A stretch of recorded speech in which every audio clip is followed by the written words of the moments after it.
আজ তো রাজসভার ছুটির দিন, তবুও মহারাজ জরুরি ব্যাপার বলে ডেকে পাঠালেন কেন?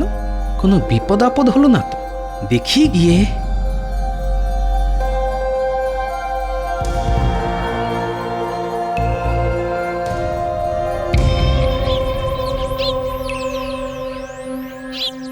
ভেতরে আসবো মহারাজ?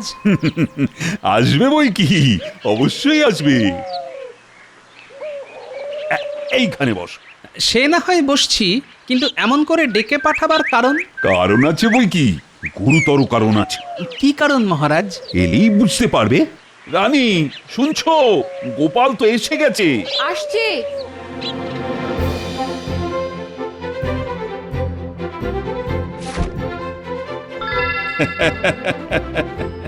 এখন বুঝতে পেরেছো তো তোমায় ডেকে পাঠাবার কারণ?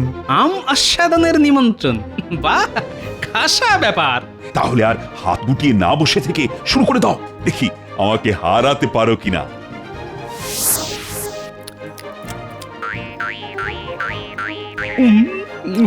বাহ, বড় চমৎকার খেতে। আমার এক মামা মালদহে থাকেন, এবার সেখানে প্রচুর আম ফলেছে, তাই মামা এক গাড়ি আম পাঠিয়ে দিয়েছে। তা গোপাল, তুমি তো আম খেতে খুব ভালোবাসো।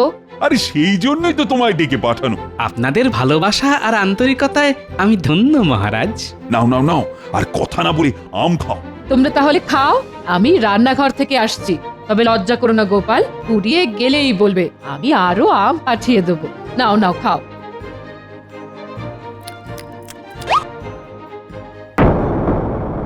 এ কি মহারাজ, কোথায় গেল? কি গেল? আপনার ডান হাতের অনামিকার সেই বিশেষ আংটিটা, যেটা সেই সাধু বাবা দিয়েছিলেন। তাই তো, আংটিটা কোথায় গেল? খুলে রেখেছেন কি? না না না না না, ওই সাধু বাবা দেবার পর থেকে ওই আংটি আমি কখনো আঙুল থেকে খুলি না। তাহলে গেল কোথায়? এক্ষুনি আমায় খুঁজে দেখতে হবে। তুমি যাও গোপাল, আমি আসছি আসছি। মহারাজ কি অন্যমনস্ক হয়ে আংটিটা হারিয়ে ফেললেন? হারিয়ে ফেললে তো সমূহ বিপদ, কারণ সাধু বাবা বলেছিলেন। শোন কৃষ্ণচন্দ্র, এই আংটি তোকে সব রকমের বিপদ থেকে রক্ষা করবে, তবে হারিয়ে ফেললেই তোর রাজ্যে দুর্দিন ঘনিয়ে আসবে। আংটি হারিয়ে ফেলা আবার কোনো অশুভ লক্ষণ নয় তো?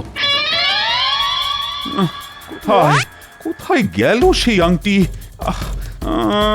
কোথায় যেতে পারে? এ কি মহারাজ, খাওয়া ছেড়ে উঠে এসে ঘরের মধ্যে আপনি কি খুঁজছেন? রানী, ও রানী, সাধু বাবার দেওয়া আমার সেই আংটিটা তো খুঁজে পাচ্ছি না। সে কি, খুঁজে পাচ্ছেন না মানে? কোথায় গেল? সেটাই তো বুঝে উঠতে পারছি না। আংটি হারানো তো ঘোর অমঙ্গল মহারাজ। ঠিক আছে ঠিক আছে, আপনি ছাড়ুন, আমি বরং খুঁজে দিচ্ছি।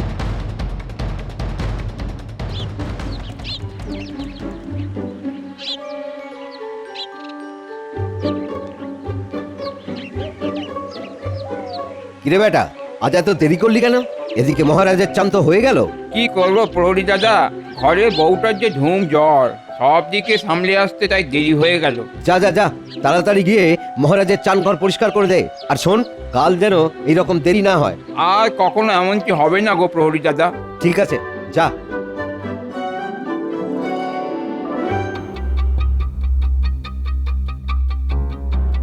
মহারাজ, আংটিটা কি খুঁজে পেলেন? না গোপাল, এখনো খুঁজে পাইনি। দেখো না গোপাল, তোমার মহারাজের কাণ্ড।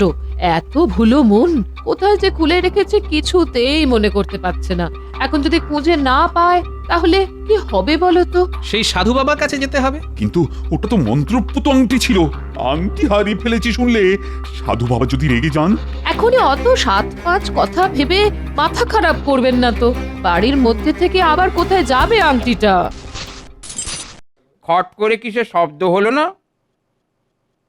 আরে, এটা তো একটা আংটি, নিশ্চয়ই মহারাজের হবে। যাই দিয়ে আসি।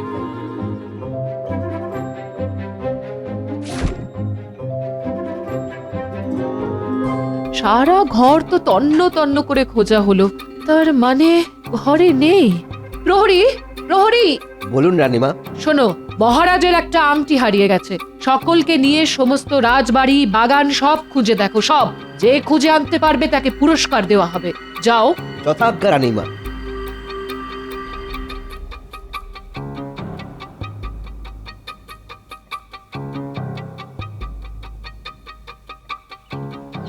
প্রহরী দাদা, মহারাজ কোথায়? কেন মহারাজের খবর জেনে তোর কি হবে? খুব একটা দরকার ছিল। মহারাজের মন মেজাজ এখন খারাপ, তার আংটি হারিয়ে গেছে। দেখো কাণ্ড, আমি দেখেই বুঝেছিলাম ওটা মহারাজের। মানে? মহারাজের চান ঘরে এই আংটিটা আমি খুঁজে পেয়েছি। এই দেখো। আরে আরে তাই তো, আয় আয় আমার সঙ্গে আয়। রানীমা, রানীমা, কি খবর প্রহরী, পেয়েছো? পেয়েছি, তবে আমি না, পেয়েছে রাজবাড়ির ঝাড়ুদার। পেয়েছে পেয়েছে, জয় মা জয় মা। তা কোথায় সে? ডাকো ডাকো। দেখো দেখো রানী, এই সেই আংটি। ও গোপাল, তুমিও দেখো। আমি তাহলে এখন আসি মহারাজ। আরে যাবে কোথায়? তুমি জানো না আজ তুমি আমার কত বড় উপকার করলে। এর জন্য আমি তোমাকে পুরস্কার দিতে চাই। বল বলো কি নেবে? নতুন বাড়ি, টাকা, চাষের জমি, পুকুর, এত কিছু? এছাড়াও যদি বিশেষ কোনো ইচ্ছে থাকে তোমার, সেটাও আমি পূরণ করব। আগে আমি গরিব মানুষ, এত কিছু নিয়ে আমি কি করব? করব মানে? আরে এত কিছু পেলে তোমার অবস্থা ফিরে যাবে। তাহলে আমাকে 2 দিন সময় দিন মহারাজ, একটু ভেবে দেখি কি চাইবো। বেশ, ঠিক আছে, তাই হবে। যাক বাবা, ধরে যেন প্রাণ এলো। তাহলে চলুন আমাদের অসমাপ্ত কাজটা সেরে ফেললি। হ্যাঁ, অসমাপ্ত কাজ? ওই যে সুস্বাদু আম ভক্ষণ। ও হো হো হো হো হো, সুস্বাদু আম ভক্ষণ। হ্যাঁ, চলো চলো চলো তাহলে চলো। আহা কি আনন্দ কি আনন্দ, এখন আমি যা চাইবো তাই পাবো। নতুন বাড়ি, কাঁচা টাকা, চাষের জমি, পুকুর, আনন্দে প্রাণ ভরপুর।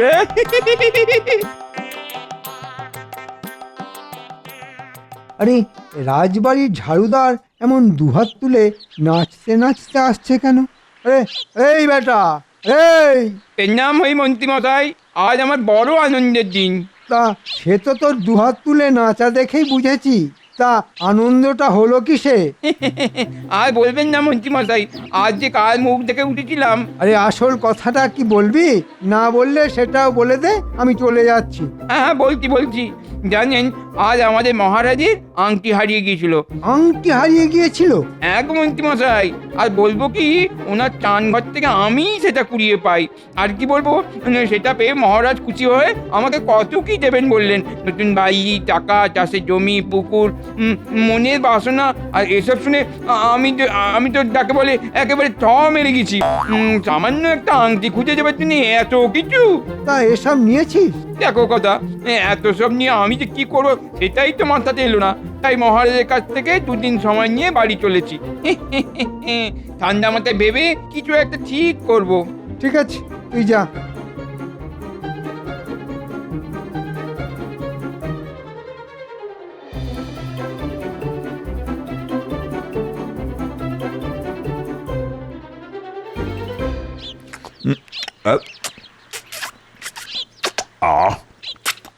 বুঝলে গোপাল, আংটিটা হারিয়ে যেতে যা দুশ্চিন্তায় পড়েছিলাম না।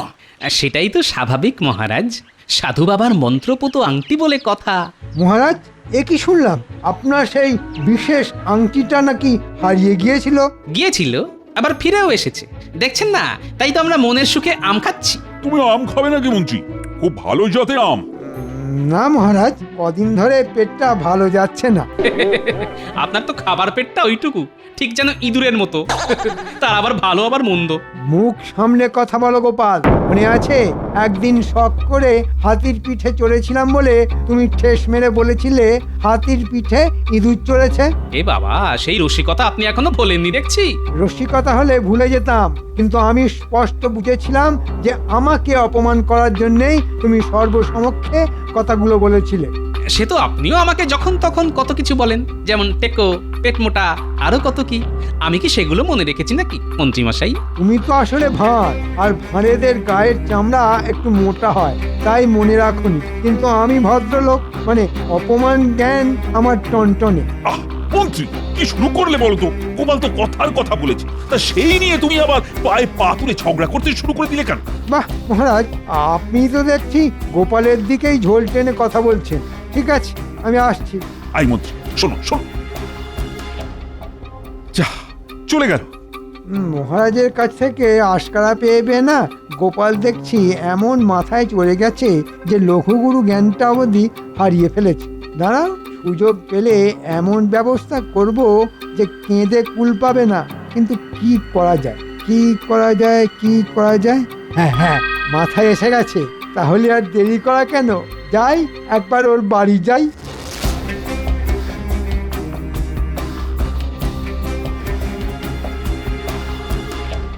কিরে, ভেবে কি কিছু স্থির করলি? না মন্ত্রী মশাই, এখনো কিছু ঠিক করতে পারিনি। কেন? একবার ভাবছি মহারাজ যা যা দেবেন বলেছেন সব নিয়ে নি, আবার ভাবছি সব কিছু নিতে চাইলে মহারাজ যদি আমার লোভী ভাবেন। শোন, তুই কি চাইবি সেটা আমি বলে দিচ্ছি। আপনি বলে দেবেন, তাহলে তো খুব ভালো হয়। এ কি বলছেন মন্ত্রী মশাই, সে সব কিছু ছেড়ে আমি এটা চাইবো?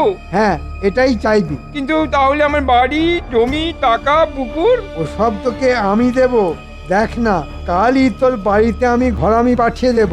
একদিনেই তোর এই ভাঙা বাড়ি কেমন সারিয়ে ঝাঁ চকচকে হয়ে যাবে দেখিস। তারপর টাকা, পুকুর, জমি তো আছেই। ও তাহলে ওইটাই চাইবো। হ্যাঁ, ওটাই চাইবি, দেখবি না কেমন মজা হবে। ঠিক আছে, আপনি যখন বলছেন তখন তখন ওইটাই চাইবো। এবার দেখবে গোপাল ভাঁড় তোমার কি হাল হয়। তাহলে ওই কথাই রইলো, কাল মহারাজের কাছে গিয়ে চেয়ে নিস, ঠিক আছে? ঠিক আছে।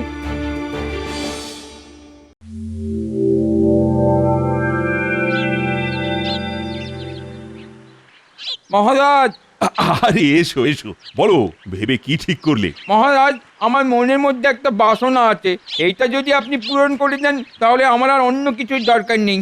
বলো তাহলে কি তোমার বাসনা? আমার অনেক দিনের সাথ গোপাল ভাঁড়ের পিঠে চড়ে সারা কৃষ্ণনগর ঘোরা। হ্যাঁ, কি বললে? গোপাল ভাঁড়ের পিঠে চড়ে সারা কৃষ্ণনগর ঘোরা। এ কি অসম্ভব কথা বলছো তুমি? দেখো, এটা কি করে সম্ভব? সম্ভব না হলে দেবেন না, আমি শুধু মনে মনে জানবো যে মহারাজ কৃষ্ণচন্দ্র আমার মনের বাসনা পূরণ করতে পারলেন না। ঠিক আছে মহারাজ, আমি চলি। এ তো ভীষণ দোটানায় পড়া গেল। লোকটার মনের বাসনা পূরণ করতে না পারলে ও হয়তো সারা কৃষ্ণনগরে আমার অক্ষমতার কথা রটিয়ে বেড়াবে। ওদিকে গোপালকেই বা আমি কথাটা বলবো কি করে? হায় ভগবান, এ কি পরীক্ষায় ফেললে!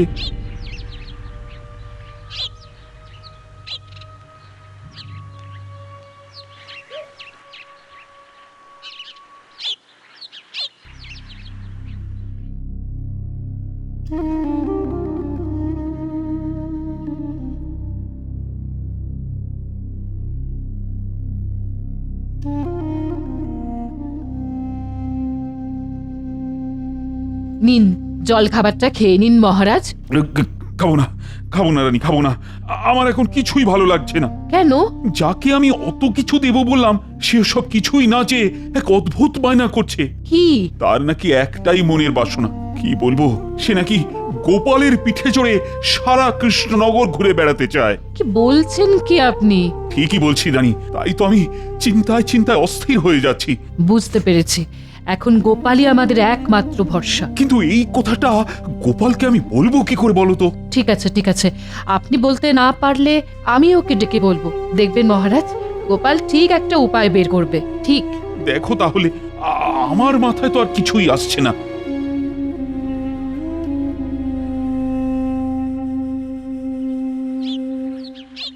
গোপাল দাদা, গোপাল দাদা, কি ব্যাপার রক্ষী? রানীমা এক্ষুনি তোমায় একবার ডাকছেন। রানীমা ডাকছেন? ঠিক আছে, চলো দেখি। সব কথা তো শুনলে গোপাল, এখন একমাত্র তুমি মহারাজকে এই বিপদের হাত থেকে বাঁচাতে পারো। চিন্তা করবেন না রানীমা, বেটাকে পিঠে নিয়ে ঘুরতে আমি রাজি। এতে তোমার অপমান হবে না? দেখুন না ওর কি অবস্থা করি। আপনি মহারাজকে বলে দিন আর অন্য কিছু চিন্তা না করে ওর কথায় যেন রাজি হয়ে যান। তুমি আমাদের বাঁচালে গোপাল। এবার মোটকু গোপাল পড়েছে কলে। আহা, সেই দৃশ্যটা আমি যেন চোখের সামনে দেখতে পাচ্ছি। মহারাজের পরম প্রিয় গোপাল ভাঁড় একজনকে পিঠে নিয়ে সারা কৃষ্ণনগরে ঘুরে বেড়াচ্ছে। হ্যাঁ, আহা, লোকজন দেখছে আর মুখ টিপে হাসছে। ছেলেপুলের দল চটাপট হাততালি দিচ্ছে আর লজ্জায় মাথা হেঁট হয়ে যাচ্ছে টেকো গোপালের। যা যা, এক্ষুনি একটা চোঙা নিয়ে বেরিয়ে পড়। চোঙা ফুঁকে সারা কৃষ্ণনগরের লোককে কাল সকালে রাজবাড়ির সামনে তামাশা দেখতে আসতে বল। আহা আহা, কি আনন্দ! শোনো শোনো নগরবাসী, কাল সকালে রাজবাড়ির সামনে থেকে এক ঘোর তামাশা হবে। চলে এসো সকলে আর বিনা খরচায় এই তামাশা দেখে যাও। শোনো শোনো শোনো, তোমাদের প্রিয় গোপাল একজনকে পিঠে নিয়ে সারা কৃষ্ণনগর ঘুরে বেড়াবে। শোনো শোনো শোনো। এসব কি বলছে রে? গোপাল দাদু আবার কাকে পিঠে নিয়ে ঘুরে বেড়াবে? সেটাই তো বুঝতে পারছি না রে। চল তাহলে গোপাল দাদুর বাড়ি, দাদুর কাছে জানতে হবে। তাই চল।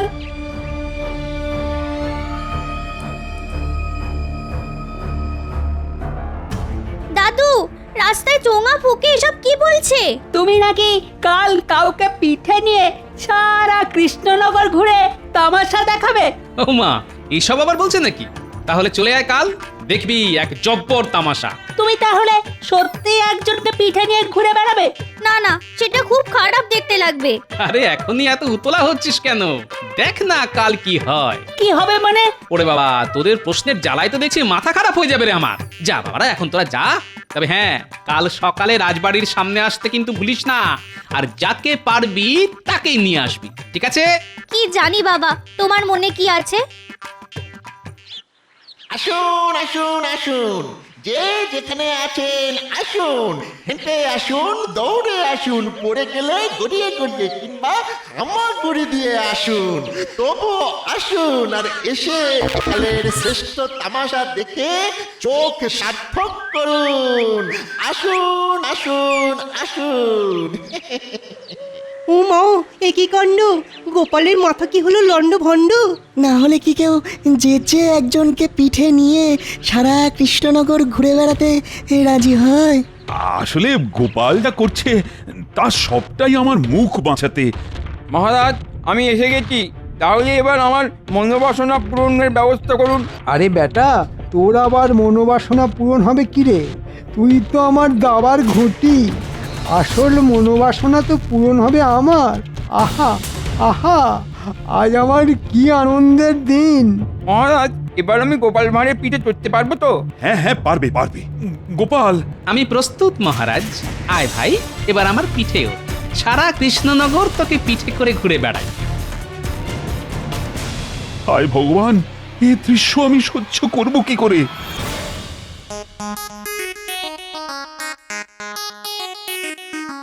আরে আরে, এই বেটা, এ কি করছিস? আমার গলা জড়িয়ে ধরছিস কেন? দেখি, দুহাত দিয়ে গলা জড়িয়ে না ধরলে আমি তোমার পিঠে চড়ে ঘুরে বেড়াবো কি করে? উল্টে পড়ে যাবো না? সে তুই হড়কে পড়ে যা কিংবা গোল্লায় যা, তাতে আমার কি? আমি তোকে আমার গলা জড়িয়ে ধরতে দেব না। কেন গলা জড়িয়ে ধরতে দেবে না কেন? কারণ মহারাজের কাছে ও শুধু আমার পিঠে চড়বে বলেছিল, একবার তো বলেনি যে আমার গলা জড়িয়ে ধরবে। তাই পিঠে নিলেও কখনো গলা জড়াতে দেব না। ঠিক আছে ঠিক আছে, তবুও ও তোমার পিঠে চড়বে। এই বেটা, গলা জড়িয়ে না ধরেই পিঠে ঝুলে পড়। আপনি থামুন তো মশাই, আপনার জন্যই তো আজ আমার এই হাল।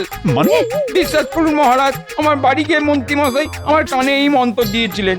মন্ত্রী মশাই? এই সেরেছে, এ তো হাতে হাঁড়ি ভেঙে দিচ্ছে। এখন কি হবে? তখন কত বড় বড় কথা, আমাকে জমি দেবেন, টাকা দেবেন, একদিনের মধ্যে ঘর সারিয়ে দেবেন। কিন্তু দুটো দিন কেটে গেছে, এখনো ঘর আমি দেখা নেই। মন্ত্রী, এখানেও তুমি কলকাঠি নেড়েছো? মিথ্যে কথা মহারাজ, মিথ্যে কথা। ওই বেটা ও মিথ্যে কথা বলছে। আমি এসবের কিচ্ছু জানতাম না। মানে ও যে গোপালের পিঠে চড়তে চায় সেটাই আমি জানতাম না। তাহলে আপনার বটা কাল থেকে সারা রাজ্যে চোঙা ফুঁকে বেড়ালো কেন? সে আমি কি করে বলবো? তুমি আর একটা কথাও বলবে না। যা বলার আমি বলবো। এই জঘন্য কাজের জন্য তোমার শাস্তি হলো। শাস্তির কথাটা না হয় আমিই বলি মহারাজ। বলো। মন্ত্রী মশাই আমাকে পিঠে করে সারা কৃষ্ণনগরে ঘুরে বেড়াবেন। আর আগেই বলে রাখছি উনি আমার খুব বন্ধু তো, তাই কিন্তু দুহাত দিয়ে ওনার গলা জড়িয়ে রাখবো। আসুন মন্ত্রী মশাই, এবার আপনার পিঠে চড়ি। ছেলে বুড়ো আজ সকলে এখানে তামাশা দেখতে এসেছে, এবার দেখো তামাশা। বুঝলে মন্ত্রী মশাই, আমাদের দাদুকে জব্দ করা অত সোজা না। তাহলে যাত্রা শুরু হলো। ওরে বাবা, পিঠের হাতটা কিরকম মরমর করে উঠলো। ও গোপাল ভাই ছেড়ে দাও না, তোমাকে পিঠে বয়ে বেড়ানো কি আর আমার কম্ম? সেটা কি করে হয় মন্ত্রী মশাই? এত লোক কষ্ট করে তামাশা দেখতে এসেছে, তামাশা না দেখেই ফিরে যাবে? তা কি হয়? এমন করে আমার গলা জড়িয়ে ধরলে কেন গোপাল? আমি যে আপনাকে খুব ভালোবাসি মন্ত্রী মশাই। আরে দম বন্ধ হয়ে যাবে যে। ওরে বাবা, ওরে হাঁপ ধরে যায় যে। যত কথা বলবেন তত হাঁপিয়ে পড়বেন, তার চাইতে চলুন চলুন। সারা কৃষ্ণনগর তো আর কম পথ নয়। ওরে বাবা, ও বাবা, ও মা, ওরে বাবা রে। সত্যি এ এক তামাশা বটে, এ যেন ইঁদুরের পিঠে হাতি চলেছে। ইঁদুরের পিঠে হাতি?